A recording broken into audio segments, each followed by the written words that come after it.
কথা শুনছে। এখন আমি আগের দিন বলছিলেন আমাদের জেলার সভাপতি নূর একদম স্পষ্ট করে বলেছে যে আমরা আজকে এখানে কেন এসেছি। এখানে আসার মূল কারণ হচ্ছে আপনারা জানেন যে গত পরশুদিন এক মর্মান্তিকর ঘটনা ঘটেছে বাঁকুড়ার ইন্দাসে।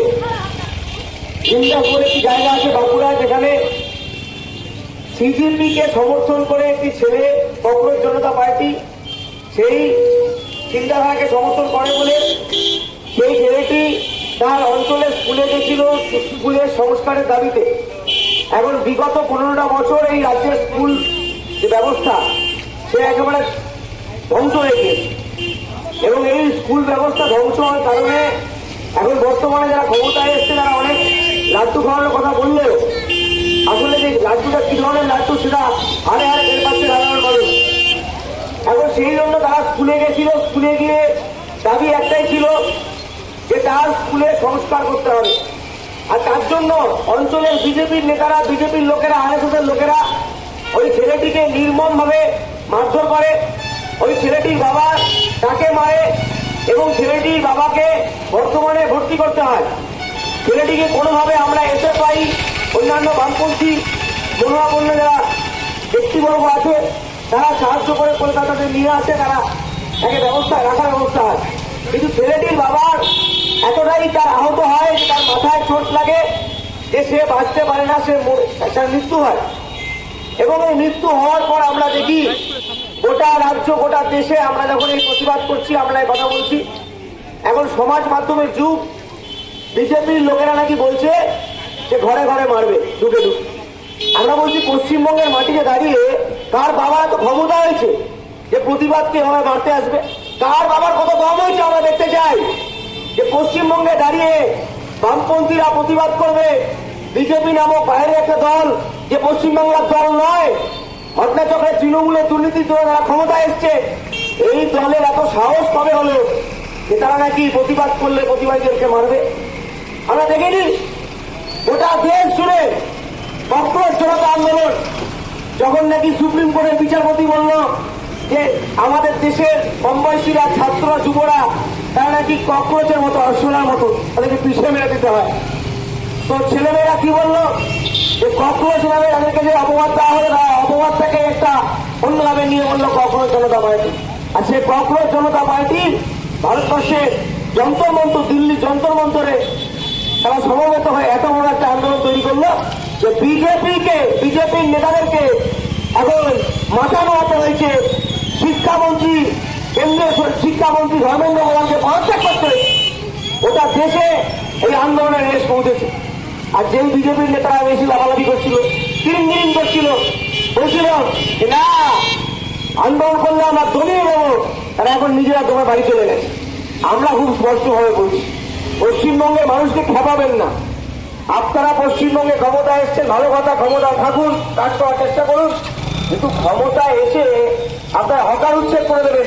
ক্ষমতা এসে আপনারা নির্দিষ্ট একটা সংখ্যালঘু সম্প্রদায়ের মানুষকে আক্রমণ করবেন।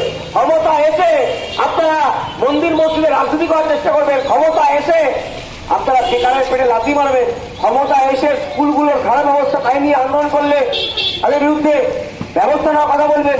এই যদি করেন তাহলে মমতা ব্যানার্জিকে দেখে নিন, মমতা ব্যানার্জির যা হাল হয়েছে তাতে খারাপ হলো। আমাদের খুব স্পষ্ট কথা, আমরা শিক্ষার জন্য এসেছি। আমরা বলছি গত 15 বছরে রাজ্যের শিক্ষা ব্যবস্থা ধ্বংস করেছে যারা সরকার চালিয়েছে। এখন তাদের নাম নেওয়া মানেও সময় নষ্ট করা। কেন সময় নষ্ট করা?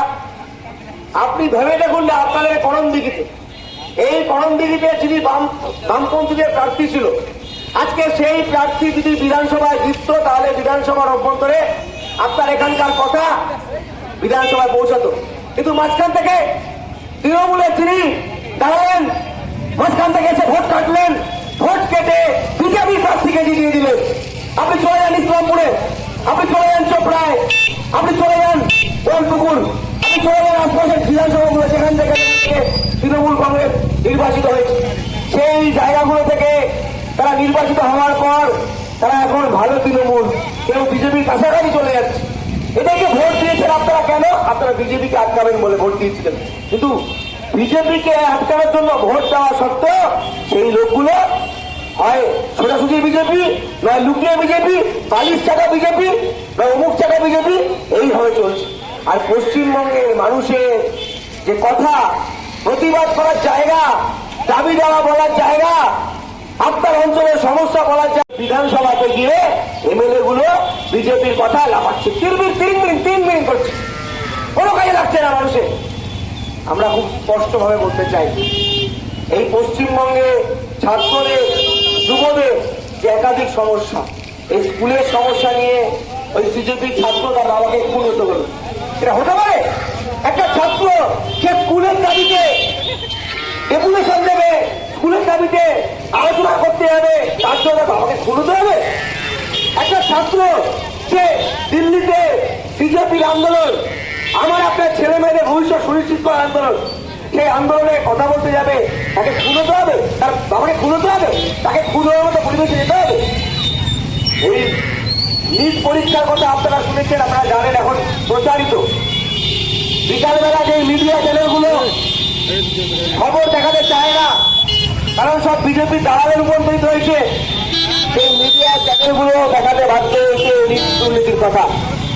আর নিট দুর্নীতি খালি নয়, গতকালকে যারা খোঁজ খবর রাখে, লেখাপড়ার মধ্যে আছে, জানে এই নিট পরীক্ষা নয়, নেট পরীক্ষা, ন্যাশনাল এলিজিবিলিটি টেস্ট, পিএইচডি করার জন্য যে পরীক্ষা হয়, কলেজে পড়ানোর জন্য, প্রফেসর হওয়ার জন্য যে পরীক্ষা হয়, সেই পরীক্ষায় এত দুর্নীতি, এত গোলযোগ হয়েছে যে তিনটে বিষয়, সোশিওলজি, কমার্স এবং ইংরাজি, এই তিনটে বিষয় নাকি আবার পুরো পরীক্ষা হয়। কোন সমাজে বাস করছি আমরা, যেখানে কথায় পরীক্ষা দেওয়ার পর আবার বলছে রি এক্সামিনেশন, আবার পরীক্ষা? তার মানে একটা এমন শিক্ষা ব্যবস্থার মধ্যে আছি, এই শিক্ষা ব্যবস্থায় আসলে গোলযোগ আছে। আমরা তাই এই শিক্ষা ব্যবস্থার সংস্কার চাই, আমরা স্কুলগুলোর সংস্কার চাইছি। যে স্কুলগুলো হয়তো বামফ্রন্টের আমলে তৈরি হয়েছিল বা বামফ্রন্ট সরকার আসার পর যে স্কুলগুলোকে উন্নত করেছিল, লেখাপড়ার আলো পৌঁছে দেওয়ার চেষ্টা করেছিল এলাকায়, বিভিন্ন ব্লকে, বুথে সেই স্কুলগুলো আজকে ভগ্নাংশে পরিণত হয়েছে। সেই স্কুলগুলো যেখানে ছাত্র সংখ্যা কমে যাচ্ছে, মিড ডে মিলে উপযুক্ত খাবার দেওয়া হয় না, সেই স্কুলগুলোকে সংস্কার করতে হবে। আর ওখানে বাঁকুড়া ইন্ডাস্ট্রির ঘটনা, এই ঘটনা থেকে আমরা স্পষ্ট বুঝতে পারছি, পশ্চিমবঙ্গের মাটিতে প্রতিবাদ, আন্দোলন, সংগ্রাম করলে রাষ্ট্রীয় সন্ত্রাস, আক্রমণ, হেনস্থা এগুলো নেমে আসতে পারে, কিন্তু নেমে আসা মানে তাতে আন্দোলন শেষ হবে না। কারণ আমরা এখন রাস্তায় আছি, এসে পরে এখনো রাস্তায় আছে, স্বাধীনতা, গণতন্ত্র, সমাজতন্ত্রের পতাকা নিয়ে আমরা রাস্তায় ছিলাম, আছি, থাকবো। সাধারণ ছাত্রদের লেখাপড়ার দাবিকে সামনে রেখে আমাদের লড়াই চলবে। এই অঞ্চলের মানুষের কাছে আমরা এই কথা বলতে এসেছি যে এই ঘটনায়, নৃশংস ঘটনার প্রতিবাদ করতে হবে। যেই আরএসএস, যেই বিজেপি যারা ব্রিটিশের দালালি করত, যেই আরএসএস, যেই বিজেপি হিন্দুর নামে মুসলিমকে ভাগ করতে চায়, হিন্দুকে ভাগ করতে চায়, যেই আরএসএস বিজেপি আসলে কর্পোরেটের হাতে আমাদের গোটা দেশটাকে বেচতে চায়, যারা শিক্ষায় বেসরকারীকরণ করতে চায়, যারা এই রাষ্ট্র ক্ষমতাকে ব্যবহার করে রাষ্ট্রের সমস্ত সম্পদকে লুট করতে চায়, গরিব মানুষের বিরুদ্ধে আরএসএস আর বিজেপি এই বিরুদ্ধে সোচ্চার হতে হবে। আর এই সরকার, পশ্চিমবঙ্গের সরকার 5 বছরের জন্য ক্ষমতায় এসছে, 5 বছরের জন্য ক্ষমতায় এসে যদি মনে করা থাকে যে 5 বছর মানে তারা একবার ভোটে জিতেছে মানে তারা ছাড়াই থাকবে, এই কথা মমতা ব্যানার্জি ভেবেছিল। তারপর মমতা বন্দ্যোপাধ্যায়ের কি হাল হয়েছে বর্তমানে সবাই জানে, এদের হাল আরো খারাপ হবে। 3 মাসের মধ্যে এখনো যুব শক্তি প্রকল্পের নাম করে যে টাকার ভাও জানিয়েছিল এখনো দিতে পারেননি। এখনো অব্দি অন্নপূর্ণা ভান্ডারের টাকা আজকে 17 তারিখ, আজকে লোকের নাকি অ্যাকাউন্টে ঢুকে দেওয়ার কথা, আমার মায়েরা, বোনেরা আর অ্যাকাউন্টে এখনো টাকা ঢোকেনি। সেই বিজেপি, যে বিজেপি ভোটের আগে বলেছিল যে 3,000 টাকা করে নাকি মহিলাদের ব্যাংকে অ্যাকাউন্টে ঢুকে দেবে, সেই মহিলারা 17 তারিখ আগস্ট মাসে ভোট শেষ হয়েছে, সরকার তৈরি হয়ে গেছে মে মাসে, এখনো এত দিনেও যারা টাকা দিতে পারেনি, এরা টাকা দেবে না, এদের পুরোটাই ভাওতা। তাই চলুন এই ঘটনার প্রতিবাদ করি এবং এদের ভাওতার বিরুদ্ধে আমরা সকলে, এই অঞ্চলের মানুষ একত্রিত হন, প্রতিবাদ করুন।